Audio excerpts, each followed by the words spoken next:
Welcome. It's Terell, your favorite realtor, back again with another book review.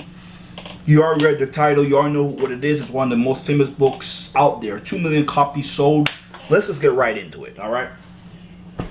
Chris Voss, never split the difference. If you don't know who Chris Voss is, the FBI negotiator, well, former FBI negotiator, and the creator of the Black Swan Company, which is a negotiation company as well, right? So let's just get into it, right?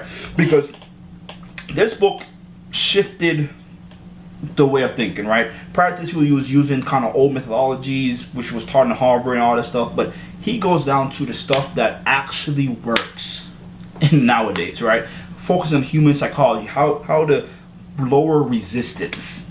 Right, and that's why I said it's so big in sales, because every salesperson I know mentions this book because it's tactics that we apply, that now I understand from looking at people doing it. People apply to yield a result. Work with human psychology, not against it. So let's just get right into it. I'm gonna just name some of the big stuff that that I liked in this, so you can kind of get my point of view on this, right? All right, let's get into it, man. Enough talking. So much talking now. All right, let me get into it, right? So I'm gonna start highlighting kind of stuff. Number one, mirroring. He talked about mirroring. What is mirroring? It's copying pretty much what a person is saying, right? Like, for example, when somebody says, "Hey, did you move my car?" Did I move your car? Like, I'm mirroring you. I'm not arguing with you. I'm mirroring you. This then causes somebody to spill the beans because I'm mirroring you. It's small, but it works, right? And how to confront somebody without confronting somebody. Number one, tonality. Use a nice low pitch, kind of what we call tactical empathy. And this book's all about tactical empathy. How somebody feels. How can you have somebody feel as if you listen to them, you actually know what they're talking about? Is through these type of tactics that he talks about within the book, right? So, how to confront somebody without confronting somebody. Use what he calls the DJ voice. Start off with saying, "I'm sorry," and then mirror. We're parked in the wrong spot. Like this right here, gets somebody to talk more.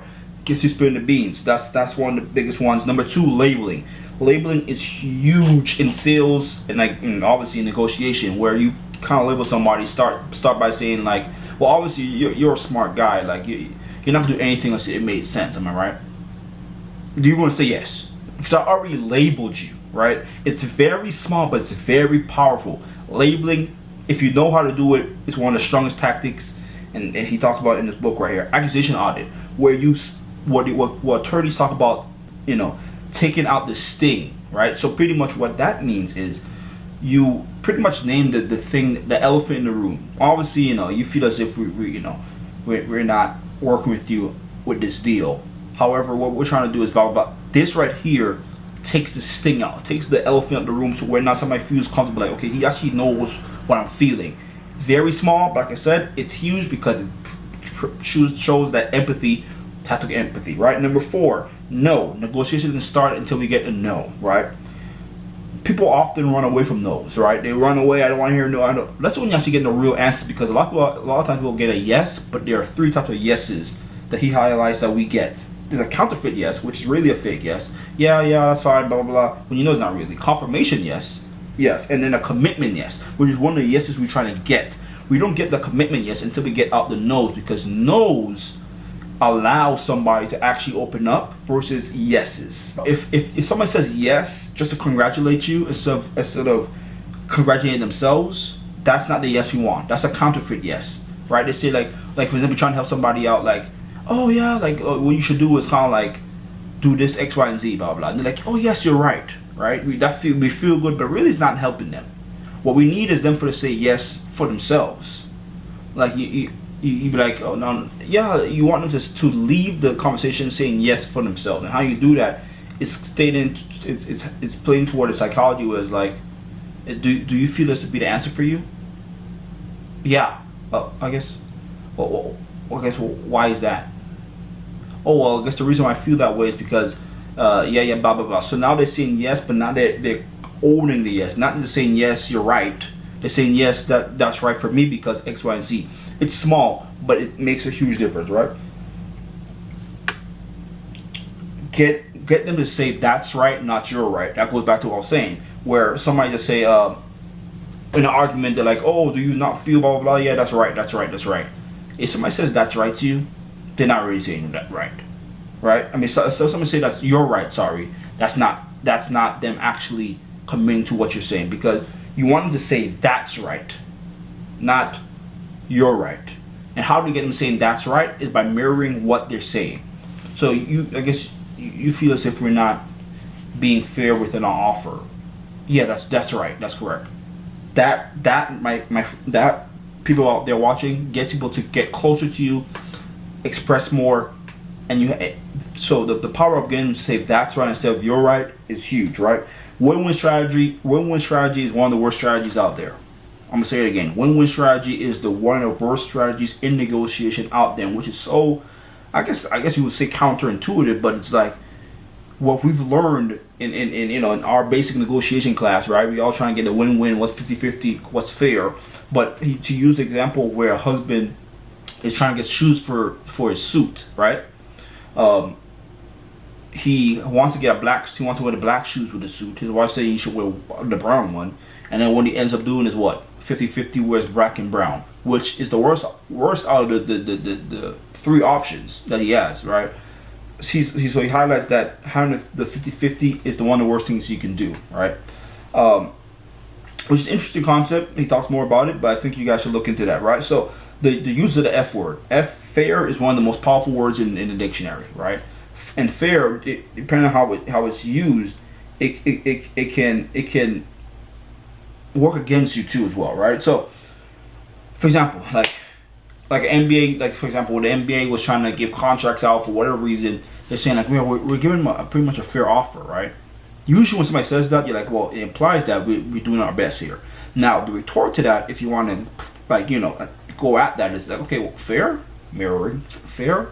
I guess obviously if you're saying fair, you have evidence to back that up. Is that right? Like that, and then now that puts them in a position where they have to provide the evidence to show that it's fair, right? Now, loss aversion. People make decisions when they're at risk of losing something versus when they have something to gain. Perfect example, when you see those commercials like, oh, and if you buy it for 5 minutes, you get this offer, blah blah blah. This convinces, persuades people to make the decision now, because people, like I said, people are more loss averse. They don't want to lose out on the offer there. Big one.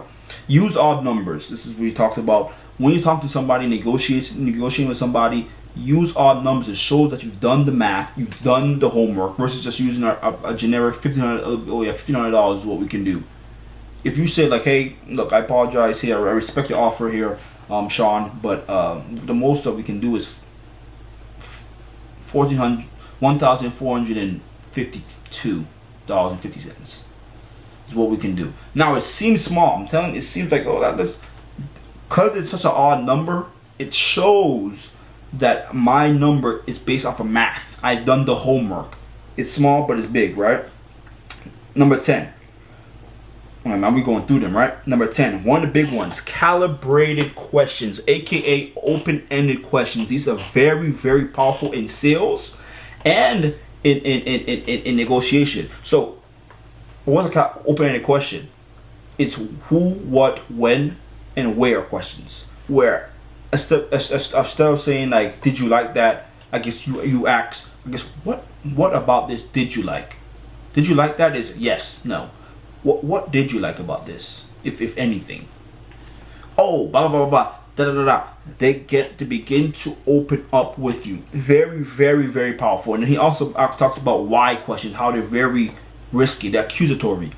Why questions are very, very. For example, if you see your wife chose a black dress, you'd be like, well, why did you choose that? Why did you choose a black dress? Accusatory versus saying, like, well, I guess with all the dresses in your closet, what had you choose that dress? What versus why? What made you choose that dress? It's the same question, by the way, but it's framed differently. It's warmer. I'm telling you why. Why is very, and you can use why, but it's very. You have to know when to use why, right? Number 11. I'm trying to push through these right here. Why? Yes questions. Yes is nothing without how, right? So this how questions are so important because within negotiation, it causes somebody to negotiate against themselves. Perfect example. Hey, look, like I said, I really respect the offer here. Obviously, I appreciate you coming down there, but unfortunately, that number just can't work for us. Like, I guess how can we make that work? Then they're like boom, boom. So now they're like, well, what we can do is possibly drop. I didn't even say no to that, no to the offer technically. I just asked how can we make it work? Like how can we come to agreement to where it's beneficial for both of us? This causes people to speak and negotiate against themselves. It's very powerful. And then, like I said, I always be apologetic. I apologize, and preferably you want to say apologize versus say I'm sorry, because I'm sorry puts you here. I apologize puts you in the same playing field because it's just it's small, but things like that. Now, I just went through some of the top stuff that kind of resonated with me with this book. Now, would I recommend this book to somebody? Yes, 9.5 out of 10. 9.5 out of 10. This is one of the best sales book that I've read this year. I recommend you guys getting this book right here. One of the best books. Yeah, man. So tune in for the next book review. It's coming shortly. Well, next week. I think I already read it, by the way.